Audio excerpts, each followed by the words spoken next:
በሳምንት ቻምፒየንስ ሊግ ተመልሶ ነበር እና በርናባው ላይ ማድሪድ ባየርን ሲያስተናግዱ ኦሊሴ ለማኑኤል ኖየር ፕሌሊስቱን ሰጥቶታል። ክሮስ ብሮ አይ አም ፊል ላይክ ዲስ ኢን አ ሎንግ ታይም እያለ ወደ ድሮ ማንነቱ ተመለሰ። ኤምባፔ ይሞክራል፣ ቀለብ ዲያዝ፣ ቪኒሺየስ ሁሉም ሞከሩ፣ አልቻሉም። እድሜ ለኡፓ ማጓየር ኖየርን ከአይረን ዶም በላይ ነበር በቃ እንዲሰራ እያደረጉት የነበሩት። እንደ ዩኒቲክ ይወርድላል ከፈለክ ማንጋ በማን ኦፍ ዘ ማች ዲያዝ እና ኬን ቆንጆ ጎሎችንም አስቆጠሩና 2-0 ሲያደርጉት ኤምባፔ የትሬንትን ኳስ አስቆጠረ። ኒውየር ላይ አትፈርድበትም እውነት ለመናገር 2-1 ባየርን። የአርሴናል ደጋፊዎች የዩናይትድ ደጋፊዎች አትቋጥሩብን ይላሉ። ድሮ ኑሮ ተወዷል። ኪሎ ሽንኩርት 150 ብር እየተሸጠ 600 ብር ጨምሮ የዲኤስቲቪ ሜዳ ስፖርት አይሞላም። ማንም አላያችሁም፣ እንኳንም ደግሞ ያላያችሁ ዲዮማ እንዴ በዚህ አይነት ትሪቤላ ኳስ አድርጎ ራያ ተመልሶ እቺን የምትገርም ሴቭ አደረገ። 62ኛው ደቂቃ ላይ ዙቢቢ ያስቆጠረን ኦፍ ተብሎ ተሻረ። ራያ ወዝ ማሲቭ ከመር ካይ ሃቨርትዝ ግን ተቀይሮ ሲገባ ስፖርቲንግ ቪክተር ቀለለስ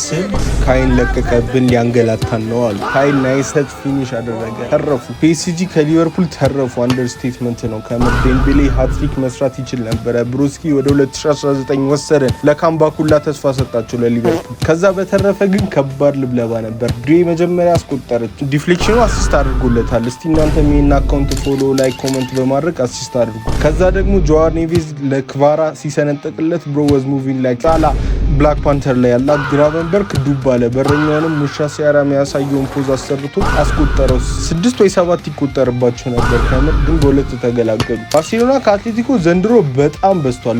2026 ከገባስ አራተኛ ጨዋታቸው ነው። የትዳር ሴክስ በሉት በቃ አዲስ ነገር የለም። እንደ ቅዳሜ ሃይላንድ ሲሰበር ግን ኩባርሲ ጁሊያኑን ጥሎት ቀይ ካርድ ተሰጠው። አምናም ጥሎ ማለፍ ላይ ከቤንፊካ እንደዚህ ቀይ ተሰጥቶት ነበረ። ራፊኒያ ግን አሁን አያድነውም አላ ዩሊያን አልቫሬዝ ስቴፕ አፕ አድርጎ ያበደ ፍሪኪክ እያስቆጠረ ማለት ነው። ኢቶስ ላስማን ራሽፎርድን በቃ እኔም እስቲ ልሞክራት ብሎ አንገል አጋጨ።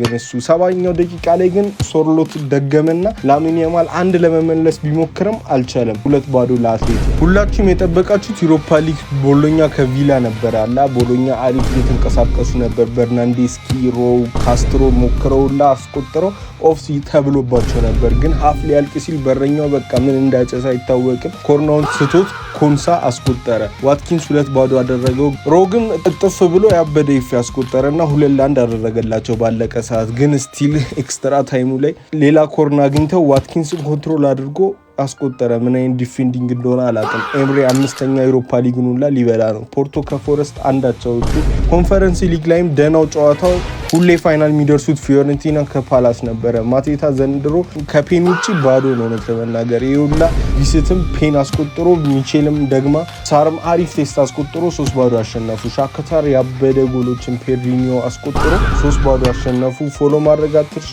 ቻው።